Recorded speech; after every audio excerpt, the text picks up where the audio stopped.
formula that makes it all happen effortlessly overnight.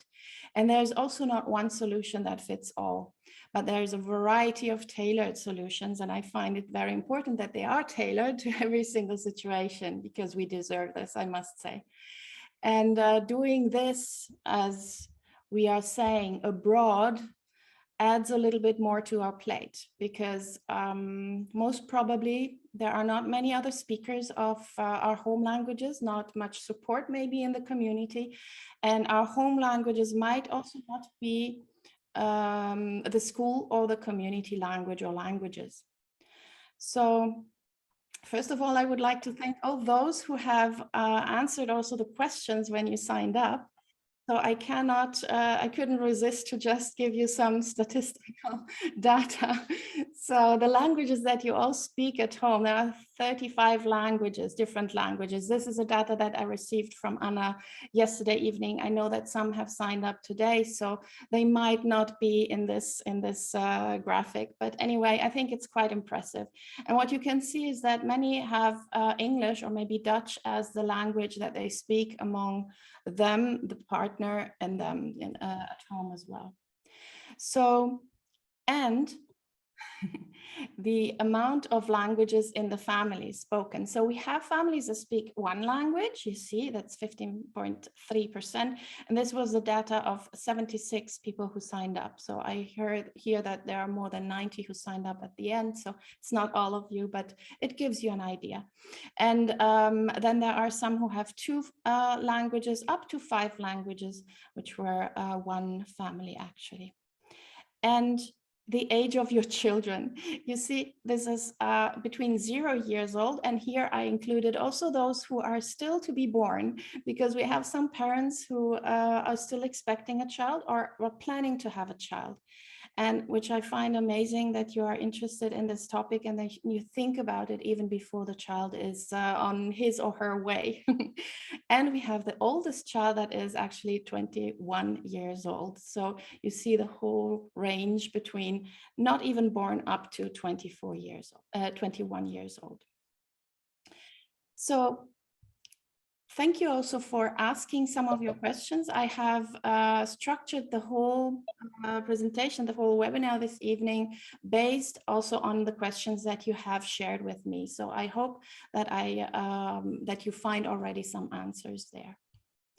Now, as you have seen in the graphic, and I see also some children are present here, there are many scenarios of multilingual families. And I like to consider it as a continuum of increasing complexity. So we might speak language purple at home and maybe language orange in the community, or we speak language purple and green at home and maybe also language orange in the community. And when we don't speak our partner's language, which is the case of many families that I saw that are present this evening, we might even speak language blue, for example, at home too. And when our children start attending daycare or school, we will also welcome the language yellow, for example, at home. And if we are lucky, our home language blue might also, and maybe also the language purple, might also be supported in the community we live in. So you see, the situation can be quite complex. I purposefully use colors instead of languages to avoid any kind of hierarchy between the languages or dialects we use, neither at home nor in the community in this, because I always invite parents to explore their attitude also towards their own and their partner's language or dialect. Because it is important that we mutually accept and embrace and ideally also understand and maybe even speak our partner's language.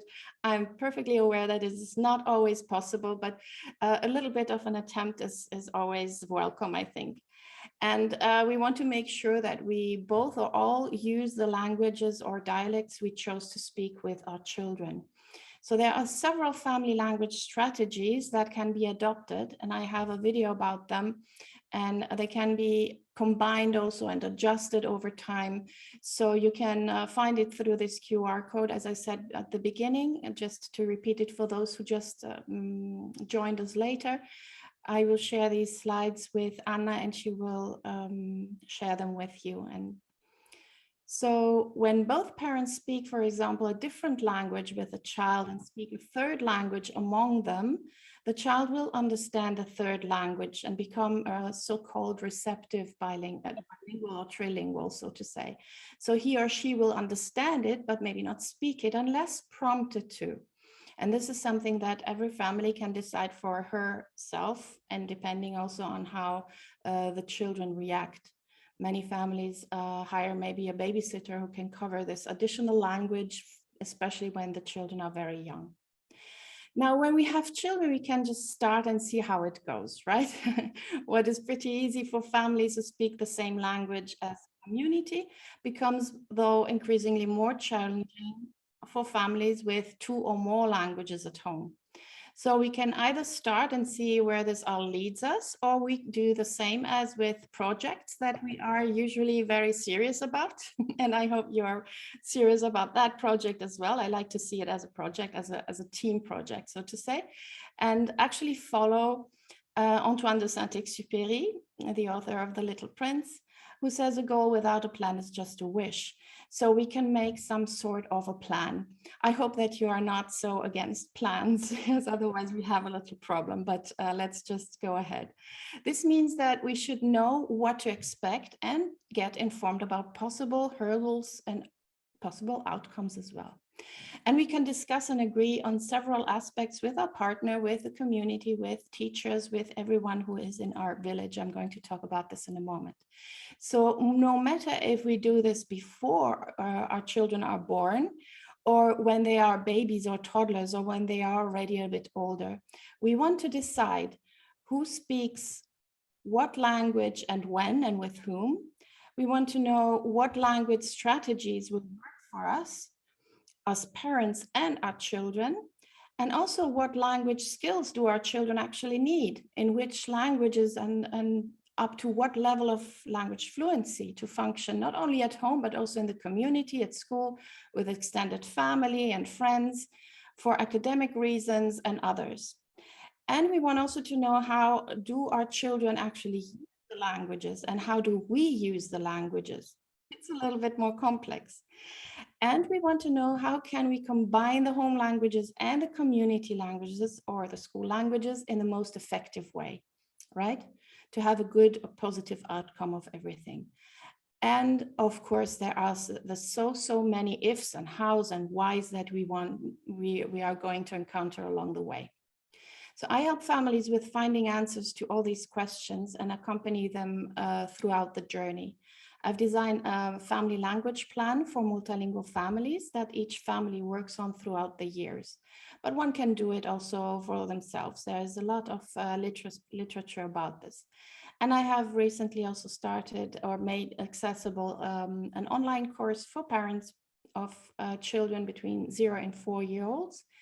Other courses are going to be available for parents of 4 to 10 and 10 to 15+ year olds later on. But important thing is here that we know what parents should focus on is to optimize the exposure in the target language or target languages.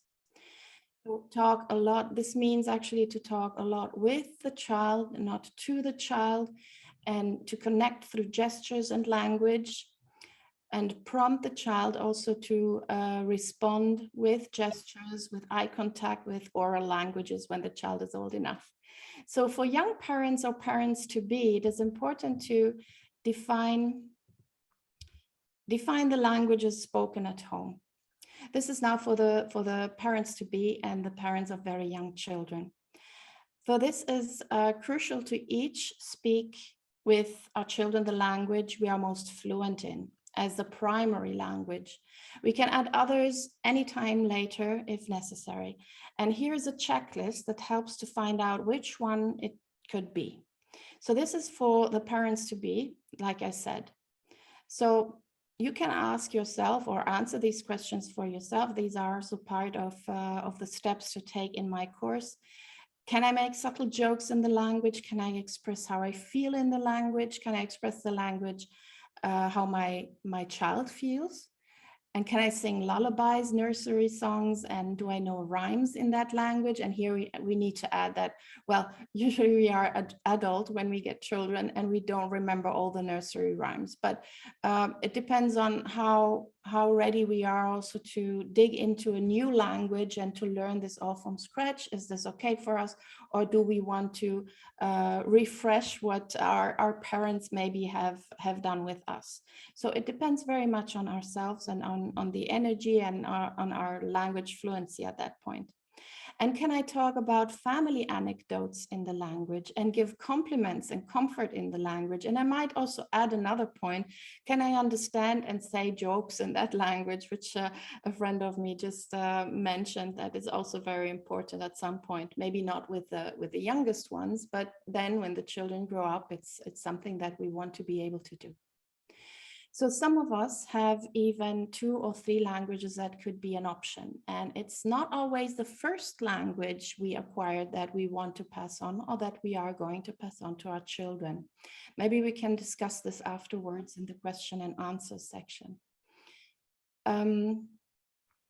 Once we have decided who speaks what language with whom and when, we will quickly realize that it's not really easy to be consistent in the language use with our little ones, maybe those who have children who speak already or are already verbal or oral in their languages, or later also when they attend school or in another language. So having an idea what languages the child is exposed to throughout the week, for example, and uses throughout the week can help find out which language might need more support and with what. Please note that with this kind of table, I do not use time indications. Compared to a few years ago, we now know that it is more important that the time spent in the target language. Maybe there is someone, could you please mute yourself? I hear some background noises. Thank you. So as I said, compared to a few years ago, we now know that it's more important that the time spent with the child in the target language is more effective and the connection that we have with the child is more effective for language learning. And the ideal situation is, of course, when there is real people interacting with our child. So prompting also responses, whether it is with cueing, babbling, and then orally and with gestures as well. So, and with the older ones, we can have this while playing, doing activities, reading. So not in a passive or only receptive way. The fact for this is that we all acquire and learn our languages in different settings for different purposes and to different extent. Yeah, so a perfect balance or perfect knowledge of a language is just a myth. And this is something very difficult maybe to understand, but it's actually true. If you think about your own proficiency in the different languages that you know, there is a huge difference maybe between one language and the other. And sometimes we know maybe the words for vegetables in one language, but not in the other, although we might use it on a regular basis. So I invite you to just think about this and to realize that it might be a bit more complex than you expected beforehand. So let me just, okay. So bi or multilinguals do not have equal or perfect knowledge of all their languages, and they are all in different contexts that we learn them, right? And another point is that we multilinguals go through the same phases in language development. Some of you asked about children maybe not meeting the same milestones or lagging behind, and this is what I'm going to focus on in the next slides. So the difference lays here in the fact that children who grow up with multiple languages need to acquire and learn 2, 3, 4 or more languages, as we saw in the graphs that I shared before, in the same amount of time as monolinguals. So, and these languages are transmitted in different contexts by different people and at different paces. And the whole process, the whole development in each language highly depends on the exposure and the use of the language and the need for the language. Here you see a graphic that illustrates that the use of vocabulary, the vocabulary score of bilinguals in this case, is the same as the one of monolinguals. That's what often is taken as the benchmark or criterion to assess where a child stands in the language development. But there are so many other factors to consider. This is only one of them. First of all, we need to look at all the languages a child uses regularly, not only one. An example is that if a child knows the name for a dog, for example, in Spanish, Italian, and German, so knows that it's el perro, el cane, and der Hund, we need to count all those words. So it's 3 words for one animal, or 3 words for one object, or 3 words for one concept, okay? And at some point, our children will use them in all 3 languages in different sentences, or 4 languages, depending on how many languages your children are exposed to and how many languages they need to learn. Of course, our children need to achieve a certain level of proficiency, you might say, in order to succeed academically, and this completely is true. And we need to give them time or increase the language input in the target language or languages. So many parents fear also that their children are slower. And now here I come to one question that I was asked, I think by 2 parents. What do we do if our children are slower in developing and are maybe not that fluent in all the languages? Fact is that they will all reach the necessary proficiency in the target languages, especially in the community or school language at the same point, at some point. But I understand this fear of our children having some kind of language delay. Some say also language disorder. And here I want to make clear that language delay and language disorder are words that not only many parents fear, but they are 2 different things. So we usually have to do with language delay when a child lags behind in her or his language development, no matter if it's the first, the second, the third, or fourth language, okay? And multilingual children acquire and learn 2 languages at the same time, or one after the other. So if they are a bit delayed, it can have to do with a lack of input in the target language and a lack of effective communication in the target language. So the child needs to respond in some way, interact, and needs to be given time to do so. It seems very easy, but it's not when we are a little bit apprehensive or we are worried if our children are lagging behind. Fact is that monolinguals can have language delay and multilinguals can have language delay. It's not because our children are exposed to 2, 3, 4 languages that they will automatically have a language delay. This is not true. And research shows also that at some point around age 8, when the exposure to the different languages was consistent, they make up for any kind of delay, maybe just lagging behind a little bit, but they make up for this completely, with important milestones in language development being reached at similar times to monolingual children.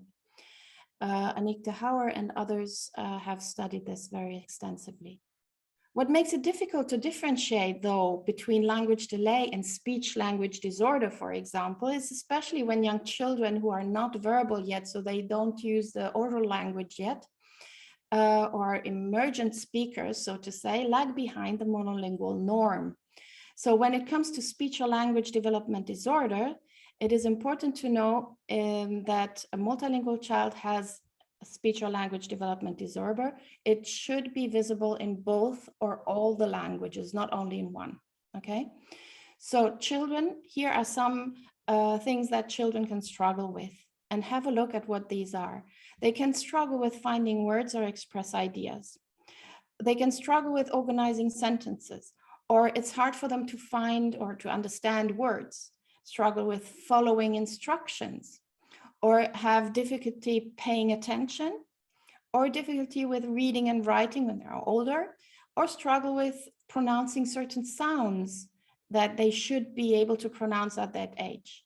If you look at every single one of these criteria, you will notice that what whatever they might be struggling with, and that could be red flags for any kind of speech and language development disorder, they also happen for everyone who learns a new language.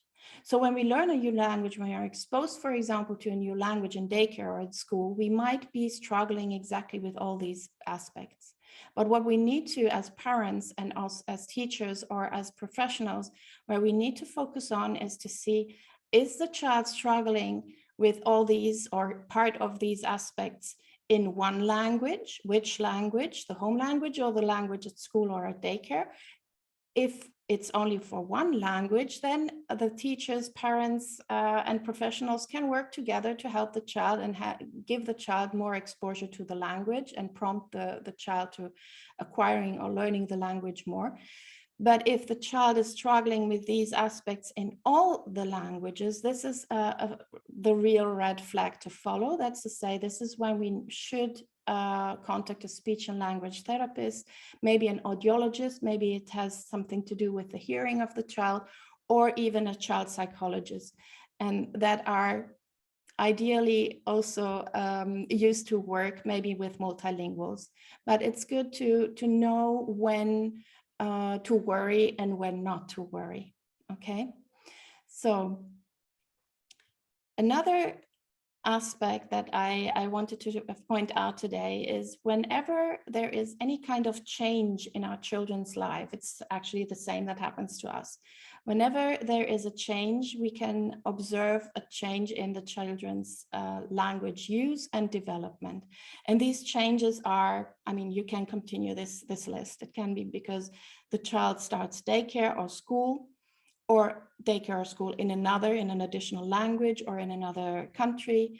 It can be because of the illness of the child or the family member, the parents who didn't travel before, the separation of parents for whatever reason.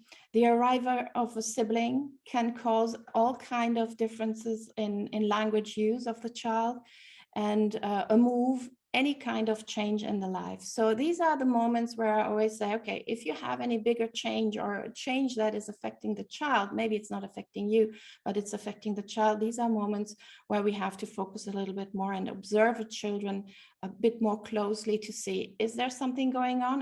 Is it only temporary, or is it going to affect my child for a longer period of time? So it can also be go hand in hand with a change in the behavior of the child, right? Sometimes they become very silent, or they become a little bit more aggressive even. I indicate here a little video that I have about how language shift actually happens, because this is something that can happen also when our children start going to daycare or school. All of a sudden they come home and they want to speak in the daycare language or school language instead of the home language. And this is where very often we worry, or we say, okay, maybe we have to put the school language in the forefront. What do we do with our home languages, and how to juggle them all, and how to give the right input to our children so that all the languages are somehow fostered. And here I would like to invite you to have a look at this kind of model that has been developed by Dr. Larissa Aronin about the dominant language constellation.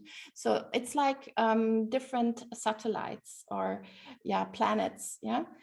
For each language that the child uses, you can make a little ball like you see here on the left hand side, and then you can indicate by the size of this little ball how important this language is for you, for example, for the parents. I find it also very important or very interesting to see also the language use of us parents. And then we can understand better what is going on with our children when we do these kind of exercises. Or there is a language portrait, where do I have all my languages? Or the language timeline, when did I learn the languages and to what extent? Are they still all in the foreground? Language shift. Languages shift throughout the time and throughout the ages and situations that we are exposed in. So the interesting fact that Larissa Aronin, I'm going to share with you in a moment also a link to a video of an interview that we did with her. The interesting fact that she pointed out is that multilinguals can have 2 to 4 languages in the foreground. Okay, so if our children are exposed, for example, to 5 languages, many parents say, oh, isn't this too much? If the child really needs these 4 languages or 5 languages, it will not be too much, but there will be 1 or 2 that are a little bit more in the background for obvious reasons. We only have that many hours per day. We don't have 24 hours per day because we need to sleep. Maybe we want also to stay silent for every now and then. So we always need to take this into account. So I said that the languages change, and I would like to invite you to have a look if you have time, not now, of course, otherwise I lose you from the screen. But when you have time after this session, you can have a look at these videos. They are all interviews that we do together with my partners in multilingualism, Tetsu Young and Rita Rosenbach, Raising Multilinguals Live. That's our YouTube channel. The one with Larissa Aronin about how to see, feel, and connect our languages. It's very interesting. It's about this dominant language constellation. Another one is about how the language use changes constantly. That was an interview with Ulrike Jessner about the dynamic model of multilingualism. And then another one about identity and multilinguals, which is a very important topic as well, right? An interview that we did with Nair Ibrahim. And she has this tripartite framework of identity. That means we all link our languages to a person or a place and or the experience. So knowing that will make it much easier for us to understand why maybe one language is suffering a little bit more than another one. Not only because the exposure might not be enough, but maybe because there is one of these components that is missing. Okay, so especially when our children start daycare or school in another language or language section here, let's say they are not verbal and then they become verbal, and at some point they start daycare or school, we can observe that the home language plateau. Let's say that they are already verbal and they start the daycare or school at that point, and you see an increase. This is just hypothetically, but it's actually what we can observe in many children who start school in an additional language, that the school or daycare language increases, yeah, and the other languages, whether they are 2 or 3, they plateau. Yeah, they seem to stagnate, and the children seem not to want to develop them any further. At that point, it is crucial to know that, and here I quote Jim Cummins, a child's second language birth or fourth is dependent in part on the level of competence the child has already in language 1. And this is very important to know. That's to say, when our children start going to school, we should not stop speaking in our home languages. We should not stop the input in our home languages only for to help the child to become better in the school language. Because what our children know in the home language will help them understand more in the school language as well. Just think about, if I know what an apple is in my language and someone else mi dice, tells me at school, in the Italian school, questa è una mela, I can make this connection much quicker. Whereas if I don't know what a mela is in my language, I need to learn, okay, this is that, it's sweet, it's red or green, or I can have different colors, and it's called mela here, and apple, or whatever in the other languages, okay, manzana. So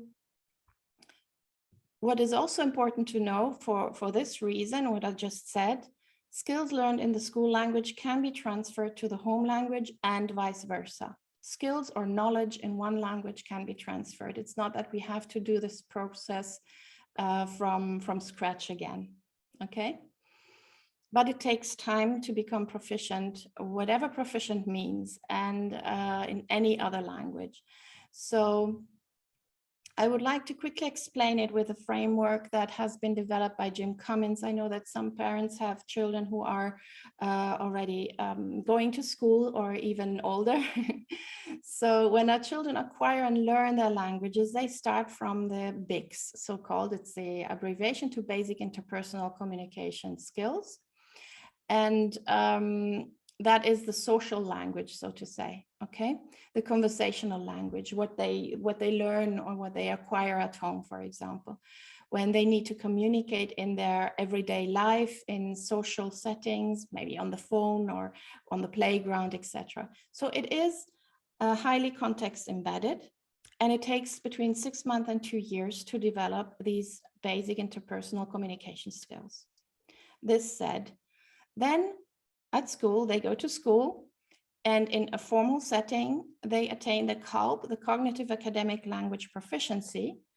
That's the academic language or language used in the classroom in various content areas, okay? The academic language is characterized, if you think about the situation at school, it's characterized by being a bit abstract, yeah. It's context reduced. Usually it comes out of books or by what the teacher is saying. It's not the experience itself. When talking about geography, about the Sahara, they don't travel to the Sahara to experience the Sahara, the heat and everything. And it's specialized. It's very often nonverbal cues are absent. And there is much less face-to-face interaction than in the other kind of language acquisition before. And it takes learners 5 to 7 years to develop this cognitive academic language proficiency. So it takes a while, okay? We never really stop actually improving our skills, right? In the languages that we learn and that we need in different settings, maybe throughout the years. Some need even more than 7 years to attain this cognitive academic language proficiency. When exposed to the target language daily in different settings and by receiving formal tuition to it. So an important fact is in this context is that we don't need to start from scratch, what I said before, whenever we add another language. This is one of the advantages when we grow up with multiple languages and use them on a regular basis. So let's think about it like this. What the top of the iceberg, what we see more clearly are the way we communicate in social interactions, okay? It's this BICS, these basic interpersonal communication skills. And underneath the surface of the water lies what we just call CALP, or Cognitive Academic Language Proficiency. So, and this for each language. I have now here language blue and language orange. Okay, we have 2 icebergs. Some of us have 5 or 6, so just think that you could add more icebergs here. And then there is something called common underlying proficiency. And it is the knowledge that we acquire and learn in one language that prepares us to learn the second language and the third and the fourth. Okay, so you all experience this, that, for example, you learned maybe maths in one language and then you have to explain it in the next language. You struggle a little bit at the beginning, but in the end, you can do maybe the basic maths also with in that other language, or at least addition and subtraction, let's say. Okay, and I can, for example, understand the concept also in Italian. If I have learned, for example, maths in German, I can understand the concept in Italian. All I need to learn is then the terminology, okay? And get used to use it in different settings if I really need it. And like Jim Cummins points out, conceptual knowledge developed in one language helps to make input in the other language comprehensible. So it is like building a castle with different pieces. It's not that only because we add another language, we have to start from zero.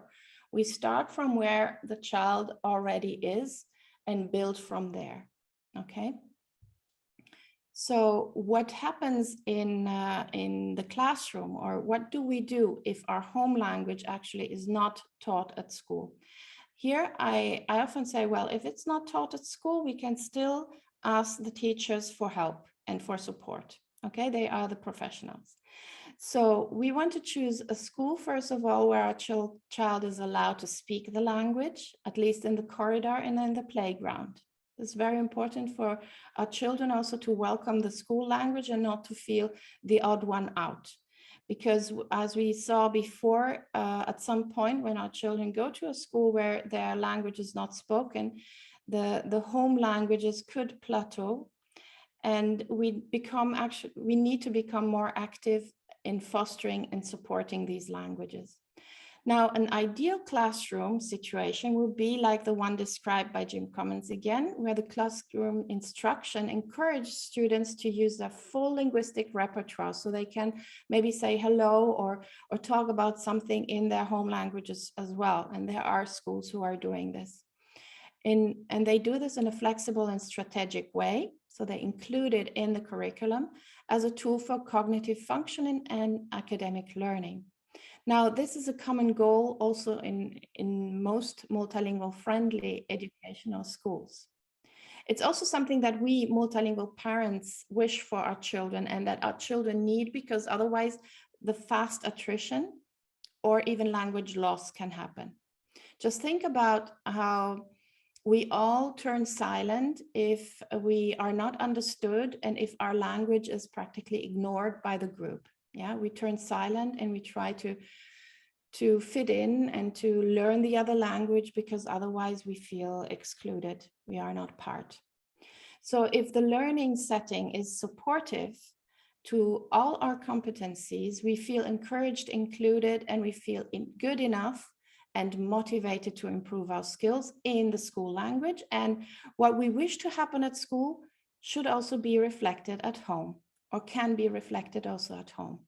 So what I tend to suggest is to give children the opportunity to share their full linguistic repertoire, which means also the school language at home. So to share maybe their experience in the school language for some point in a flexible and strategic way as a tool for cognitive functioning and general learning at home and in the community. And that's where parents and teachers can actually collaborate.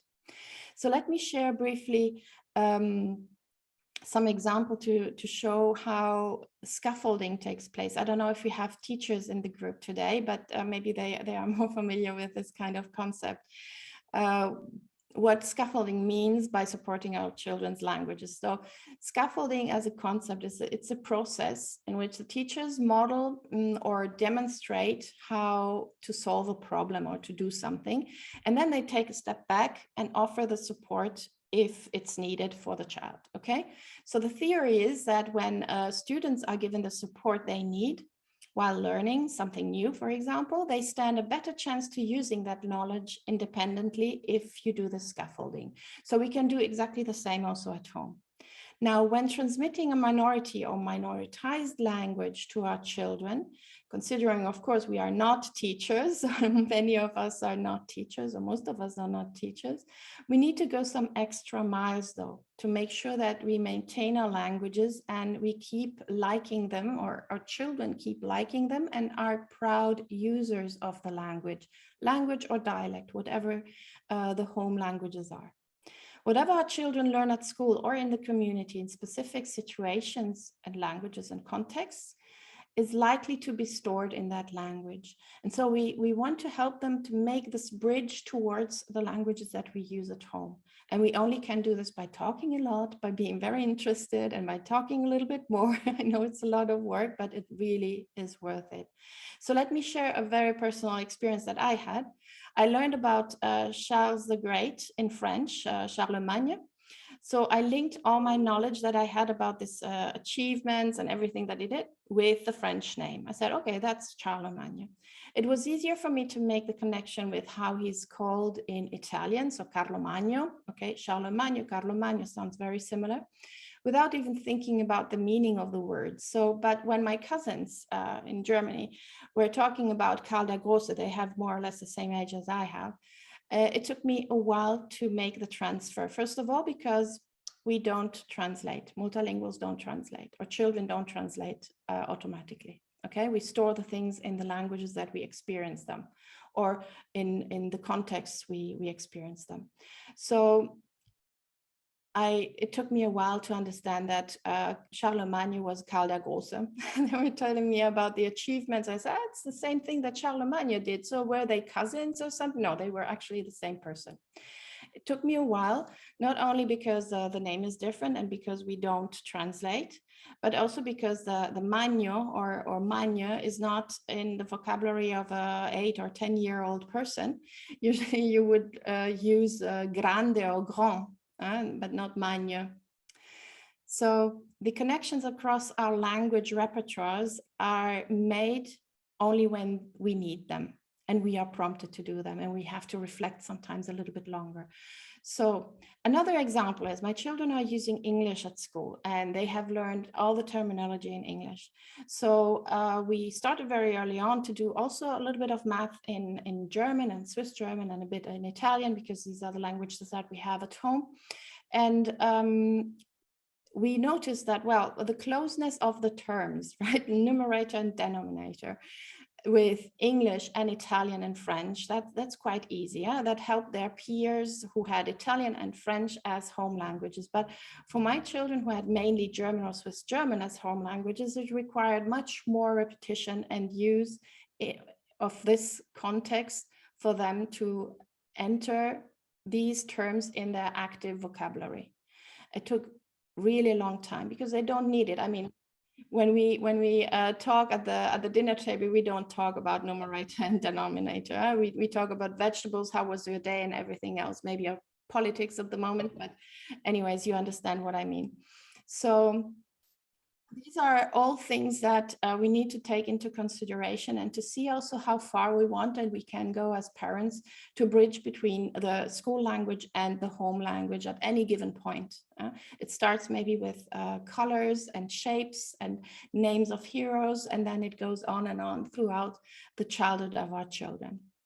So this is why I always say that, especially because we are raising our children abroad, and we might be, as I said on one of the first slides, the only person sometimes that speaks that particular language with our child, or maybe only a very small community. We have to find our multilingual village to raise our multilingual children. So to find an ersatz aunt or grandpa or grandma, wherever we are, that can support us with our language, or the partner's language, or the language that we speak as a family language. Okay, so, and one of these villages could be, for example, by joining my Facebook group called Multilingual Families. I know that some who signed up this evening are already in that group because I shared the advert in it. But if you haven't, you're very welcome to join us there and to ask questions and to connect with other parents who are exactly in the same situation that you are in. Oops.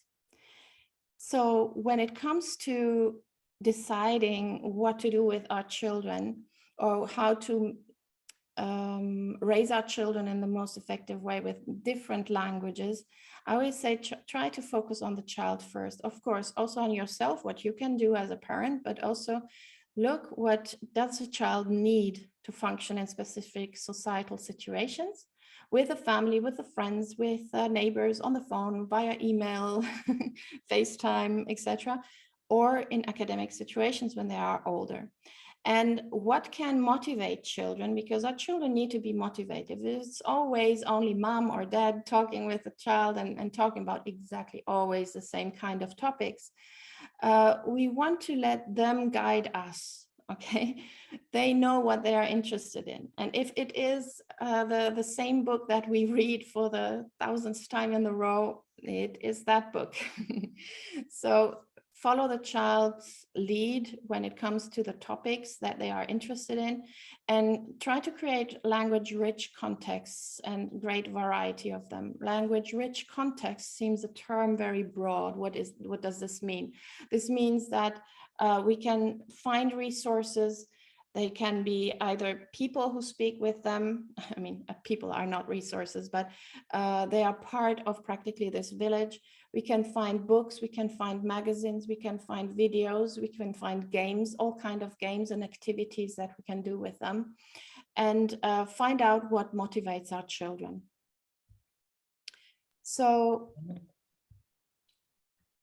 I have co-authored with Ana-Elisa Miranda, Toolbox for Multilingual Families, where we gather 123 activities and games that one can do with children between 0 and 15+ year olds. They're very easy to do. And also Yoshito Darmon Shimamori has published A Parent's Guide to Raising Multiliterate Children. You see that here. And together with them, there are also my other group of multilingual partners in crime, so to say, or partners in multilingualism. We have this YouTube channel, Activities for Multilingual Families, where we share once per month an activity that can be done easily with children across all age groups and with different languages. So you can have a look at that again through this QR code, or you can follow me on YouTube, where I also share other activities and tips about raising children with multiple languages. But I would like to show you very quickly how this could look like, because very often we say, oh, wow, I have to think about an activity. It needs preparation. I'm not so, well, I don't know where to start and where to continue and where to end. So this is just one of many. So sound and letter chain. For example, you start with a word and you say to your child, I'm saying a word and you need to find a word that starts with the last letter or sound, like fun. And then one says night, and then the next one tennis, and then one says snake. And then depending if the child already knows how to write, he or she might say elephant after snake, but snake has a silent E. So a child that doesn't know yet how to write might respond cake. Okay, and then you can go ahead. You wouldn't correct that child that doesn't know yet about the silent E, but maybe the older sibling can say, oh, actually it's written with an E, and maybe you have a poster or you have a picture and a word in a storybook where you can show the word and then continue with that discussion there. Or you can vary across languages. For example, here is with German and English, fun, then the next is Nacht. And then tennis could be actually in both languages, says the next person. And then the other person says again in German, it's Sonne. Elephant, exactly the same, Tisch, etc. Then there is another game, for example, the word ladder. Maybe you know this game. Yeah, where you have one word, you say, okay, we start with the word cold and we have to get to the word warm by only changing one letter at the time at each step. Yeah, this requires a little bit more thinking, and it's better for older children who know already how to read and write and who can figure this out. You can also use it in a way that we describe in the toolbox, where we said you just alternate. You start with a word in one language, man, and then you say, okay, just choose one letter and change it and make another word out of this. And that could be you choose the first letter. So M becomes ran and it becomes ran after man. And maybe you want to play it across languages. So the next child could say, or the next player could say, okay, I choose German and I say Rad, ran, Rad. Yeah, you write it down maybe because the sound of the A and the E is slightly different. And so you go ahead and you find out several things, and you can even talk about the language. So have a metalinguistic discussion about this, where you say, oh, Rad is ein langes A, the A is longer than in sat, or set and fet are both very short vowels. And then you can say, well, the vowel is short if two consonants follow in German, and the vowel is long if only one consonant follows. So this way you practically introduce also some knowledge about the language that maybe you never thought about, and you feed your child some information about the language that maybe the child is not taught at school. In this way, they might be more interested, sometimes not, but sometimes they are more interested finding out these formulas. Yeah, my son always said that it sounds like a maths if you see, if you consider the grammar of a language like maths and you're passionate about maths, you open a door and they will be happy to go further. So some of you asked me also about learning to read in all the languages our children need. So there is not a formula that says, well, you should start when the child is 7 or 8 or something.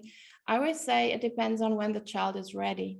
Yeah, when the child is ready to or interested in following your finger on the page of the book that you are reading and asks, what is this? Or maybe understands there is a letter that is similar to or the same letter as the letter of his or her name, then I would never stop a child that is curious about learning only because maybe they are not at school yet. But usually teachers suggest just wait until the child goes to school, because reading and writing are two skills that are taught at school and that do not come as automatically and not naturally like understanding and speaking. So they need formal instruction, and teachers know what they are doing. So when children learn how to read at school, they can then also understand, okay, there are signs on this page that make sense and that are connected with some sounds, and figure out what the rules are. And then they can try to adopt them also to the other languages that we have at home. There are, though, languages that are easier to understand or to read than others. And we talk then about transparent languages compared to non-transparent or obscure languages. A transparent language is, for example, Spanish, okay, where you have what you read is what you say, whereas English, for example, is less transparent than Spanish. If you think about the thought, that O-U-G-H or kite, all the different ways that you can render a certain sound in written, or how you can actually translate it into sounds. And here I invite you again to listen to an episode from Klet's Heads. You can find it on Spotify and in different places, I think. And it's from season 2, episode 5. And that's an interview with Elise de Bree and Sharon Unsworth from the University of Nijmegen. And it's about learning to read in 2 languages. It's a very interesting interview, and she shares, Elise de Bree shares her knowledge about this and her insights about this, and also mentions the transparency and non-transparency of languages and how to go with it when it comes to teaching children to read in 2 or more languages. So another thing that I would like to say before I close now, because I think I'm talking even way too long, is the Peach site. Peach is a project, is an Erasmus Plus project, and we have a guide for parents. This one in different languages that you can download for free on the website. We have also a lot of resources for different age groups and languages, a guide also for educators, if there are educators in the room. And we have a YouTube channel with videos that explain the basic things when it comes to raising children with multiple languages. And we have these resources that an amazing ambassador, we have 200 amazing ambassadors at the Peach, has put together in many different languages and also some dialects, divided per age groups, because what we want to have is also have our children being exposed to others who speak or who talk the language, and this is a great way to do so. So now I come back to you on screen, and I hope that no one fell asleep, and I'm very happy to answer all your questions or the questions that we can manage to answer in the next